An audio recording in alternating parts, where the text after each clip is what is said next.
Hello student, कैसे हैं आप लोग। आज मैं फिर आप लोगों के लिए 12th क्लास का पॉलिटी का चैप्टर 4 और ये है हमारा पार्ट सेकंड। कल हम लोग बात कर चुके हैं इंडिया के इंटरनल रिलेशन या एक्सटर्नल रिलेशन के पॉइंट या चैप्टर की। इसमें मैं आप लोगों के साथ डिस्कस करूंगा कुछ इंपॉर्टेंट पॉइंट जो आपको एग्जाम में हेल्प करेंगे और मेरा मोटिव है आपको एग्जाम में थोड़ी सी सपोर्ट करना इन पॉइंट के बेस पर। कुछ लिमिटेड टाइम में कुछ अच्छी नॉलेज। एक कोट मेरे पीछे है जो पंडित जवाहरलाल नेहरू ने दिया था इंडिपेंडेंस या फॉरेन रिलेशन के लिए। कोट का सीधा सीधा अर्थ है कि हम अपने रिलेशन को मेंटेन करें दुनिया के लेवल पर। अगर हम अपने रिलेशन या फॉरेन रिलेशन को मेंटेन कर पाएंगे तो हमारे पास एक अच्छी पावर, एक अच्छा मैनेजमेंट है। और अगर हमने अपने इंटरनेशनल या फॉरेन रिलेशन को डिस्ट्रीब्यूट कर दिया, डाइवर्ट कर दिया, तो शायद कहीं ना कहीं हमारे लिए प्रॉब्लम क्रिएट होगी। इसी को देखते हुए इस चैप्टर के कुछ पॉइंट है। लाइक पहले हम लोग इंडिया की फॉरेन पॉलिसी को देखते हैं। फॉरेन पॉलिसी के साथ इंडिया की न्यूक्लियर पॉलिसी। न्यूक्लियर पॉलिसी का मतलब था 1917 समथिंग में 1917 समथिंग में इंडिया को न्यूक्लियर बम बनाने थे। न्यूक्लियर बम बनाने का मतलब था कि इंडिया के साथ और भी कंट्री ऐसी हैं जो न्यूक्लियर वेपन्स पे काम कर रही है। यही न्यूक्लियर पॉलिसी में इंडिया ने मैनेज बनाया। लाइक हम लोग देखेंगे मई 1974 का क्या है स्ट्रक्चर इंडिया के लिए कि हम अपनी कंट्री को न्यूक्लियर पॉलिसी बनाएं या न्यूक्लियर के लिए बनाएं।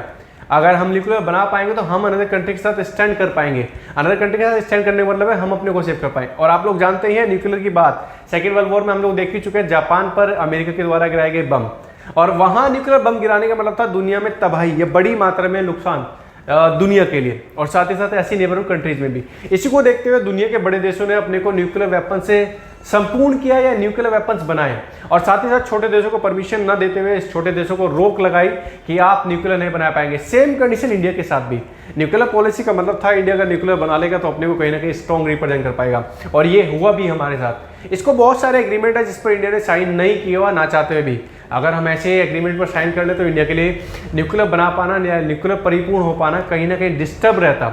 इसी के बेस पर ये पॉइंट हमारे लिए है। लाइक 1960 की बात करूँ, 1970 की बात करूँ, हर फेज में इंडिया को सामना करना पड़ा अपने स्ट्रगल का अगर रिलेटेड टू न्यूक्लियर बॉम्ब के लिए, न्यूक्लियर वेपन के लिए, न्यूक्लियर मैनेजमेंट बनाने के लिए एक्सेट्रा।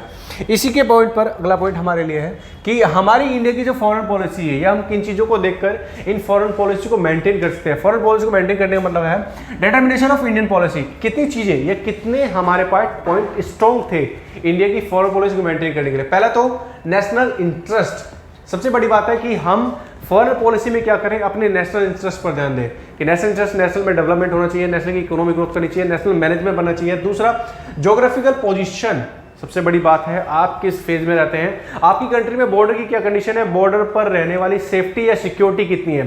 ये भी हमारे लिए इंटरनेशनल रिलेशन में इंटरनल पॉइंट में आता है। Economic, technologically and military factor. आपके पास कितनी मात्रा में इकोनॉमी काम करती है, कितने मात्रा में आपके पास टेक्नोलॉजी है। आज का जो टाइम है या फिर 1980-90s का टाइम है, मोस्टली टेक्नोलॉजी पर्पज के लिए जानते हैं। उसी के बेस पर हम लोग मिलिट्री फेस, कितना मिलिट्री फेस हम लोग काम कर पाते हैं। इसमें अगला पॉइंट जो हमारा impact of historical, traditional and ideologies.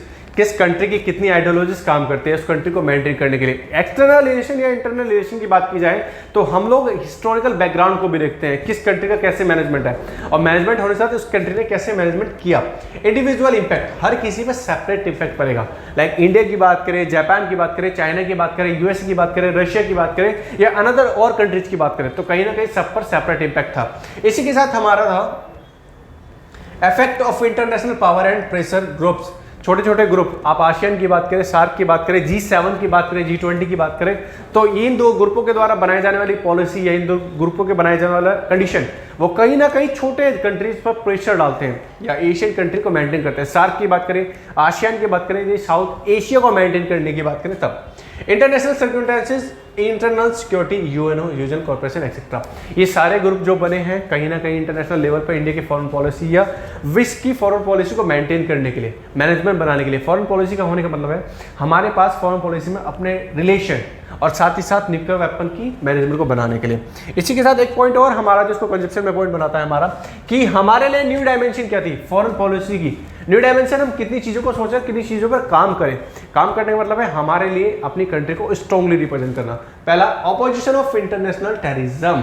सबसे बड़ी बात और सबसे बड़ी प्रॉब्लम हमारे लिए कि हम किसी कंट्री में रहते हैं तो टेररिज्म को कैसे फेस करते हैं। और आप लोग जानते हैं आए दिन हमारे साथ इस प्रकार की होने वाली घटना है। लाइक इंडिया चाइना को लेकर कहें, इंडिया पाकिस्तान को लेकर कहें, इंडिया म्यांमार को लेकर कहें, एक्सेट्रा।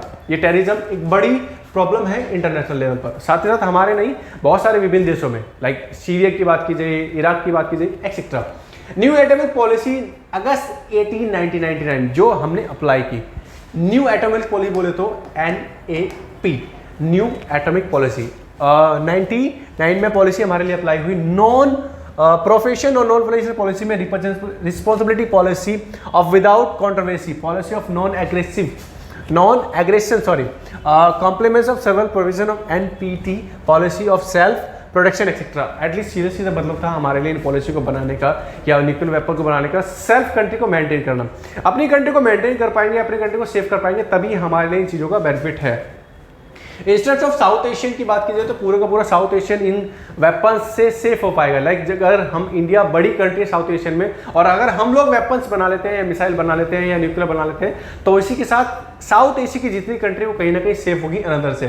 फ्रेंडशिप विद एशिया सबसे बड़ी बात हमारे लिए, हम लोग पहले भी देख चुके हैं रिलेशन, रशिया के रिलेशन इंडिया की इकोनॉमी में कहीं ना कहीं बेस्ट है, ये इंडिया के लिए बेस्ट माना जाता है। फॉरेन पॉलिसी में हमारे रशिया के साथ जुड़ाव स्टार्टिंग से अच्छा है। जब हम इसको USSR के रूप में देखते हैं तब भी, और आज रशिया के रूप में देखते हैं तब भी।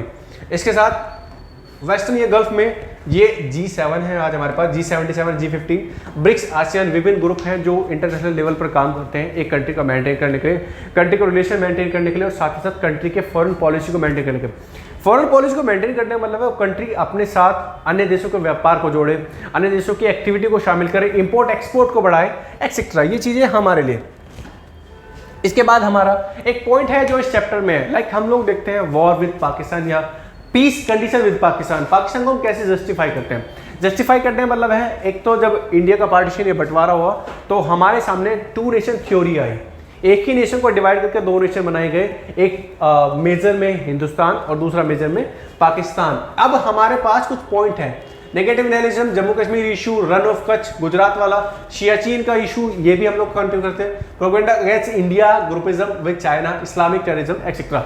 ये बड़े मेजर इशू हैं इंडिया पाकिस्तान के साथ, जिनको हम कहीं ना कहीं कोशिश करते हैं सॉल्व करने की अपने लेवल पर भी और साथ ही साथ इंटरनेशनल लेवल पर भी। बात की जाए 1947 में एक UN पैक्ट जिसने UN को मेंटेन किया, और हमारे जो दैट टाइम के प्राइम मिनिस्टर थे पंडित जवाहरलाल नेहरू, उन्होंने UN को शामिल कर लिया इंडिया और पाकिस्तान के इस डिस्प्यूट में।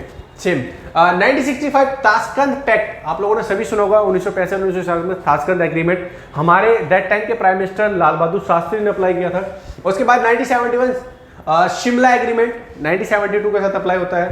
फरवरी 1999 में लाहौर की कंडीशन डिक्लेरेशन, और जुलाई 1999 कारगिल, जुलाई 1999 में कारगिल, और ऑपरेशन विजय पूछा जाता है। ऑपरेशन विजय किसके लिए था? तो कारगिल वॉर के लिए। 26 जुलाई 1999 पूरी डेट है कारगिल के लिए, एक्सेट्रा। इसके बाद 15 जुलाई 2000 आगरा समिट। ये सब डिस्प्यूट है हमारे पाकिस्तान के साथ, लेकिन हमने कहीं ना कहीं कोशिश भी की है इंडिया और पाकिस्तान के रिलेशन को सुधारने की, लाइक हमारे लिए कंडीशन बनने की। अटैक ऑन पार्लियामेंट आप लोग जानते हैं, 2001 में अटैक हुआ। इसके बाद 2000 Delhi Lahore bus service stop की गई समय पर, समय का शुरुआत की गई या क्लोज की गई, बातें की है। समझौता एक्सप्रेस चलती थी भारत और पाकिस्तान के बीच में, एक्सेट्रा। ये डिस्प्यूट था भारत और पाकिस्तान का। इसी के साथ एक डिस्प्यूट और देख लेते हैं हम लोग, बांग्लादेश के बनने का या फिर कंडीशन का। बांग्लादेश के बनने का मतलब है हम बांग्लादेश के साथ कैसे रिलेशन बनते हैं। आप लोग सभी जानते हैं बांग्लादेश का निर्माण 1971 with the help of India से हुआ है, कि 1971 से पहले बांग्लादेश को बोलते थे पूर्वी पाकिस्तान या ईस्टर्न पाकिस्तान। 1971 में वहाँ के लोगों ने स्ट्रगल किया और एक नई कंट्री के रूप में अगेंस्ट पाकिस्तान वॉर किया, और उस कंट्री का नाम था बांग्लादेश। हम लोग देखते हैं बांग्लादेश के सपोर्ट में इंडिया हमेशा से ही है, और कहीं ना कहीं रिलेशन हमारे लिए बेस्ट माने जाते हैं इंडिया और बांग्लादेश के। ना एग्रीमेंट ऑफ म्यूचुअल कॉर्पोरेशन के लिए बोला जाए, एज ऑफ डिस्प्यूट बोला जाए, एज ऑफ एग्रीमेंट्स बोला जाए, या फिर ऑनवर्ड एग्रीमेंट सिचुएशन बोला जाए, ये सारी चीज़ें बांग्लादेश के लिए। बांग्लादेश में मैनेजमेंट बनाने के लिए इंडिया हमेशा से सपोर्ट है, और बहुत सारी चीज़ों को देखते हुए हम बांग्लादेश के सपोर्ट में करते हैं। इकोनॉमिक रिलेशन हो, पॉलिटिकल रिलेशन हो, या फिर सोशल रिलेशन हो, जिसको देखते हुए हम लोग बांग्लादेश को कंपेयर करते हैं अपने मैनेजमेंट में। ये चीज़ें हमारे लिए है इंडियन की फॉरेन पॉलिसी में। फॉरेन पॉलिसी का मतलब है फॉरेन में कंडीशन करते हुए इंडिया अपने नेबरहुड को मेंटेन करे, बात पाकिस्तान की करे, बात बांग्लादेश की करे, बात रशिया की करे, बात चाइना की करे, या बात म्यांमार की करे, ये सभी कंट्रीज इंडिया की नेबरहुड कंट्री में रिप्रेजेंट होती है। रिप्रेजेंट होने का मतलब है हम इनके साथ अपने ट्रेड को मेंटेन करें, अपने रिलेशन को मेंटेन करें, और ये रिलेशन और ट्रेड तभी मेंटेन हो पाएगा जब एक दूसरी कंट्री के साथ कनेक्टिविटी ईजी हो पाएगी, कंफर्टेबल हो पाएगी, अगर वो अपने व्यवहार को, अपने रिलेशन को मेंटेन कर पाए तो। That's all, thank you.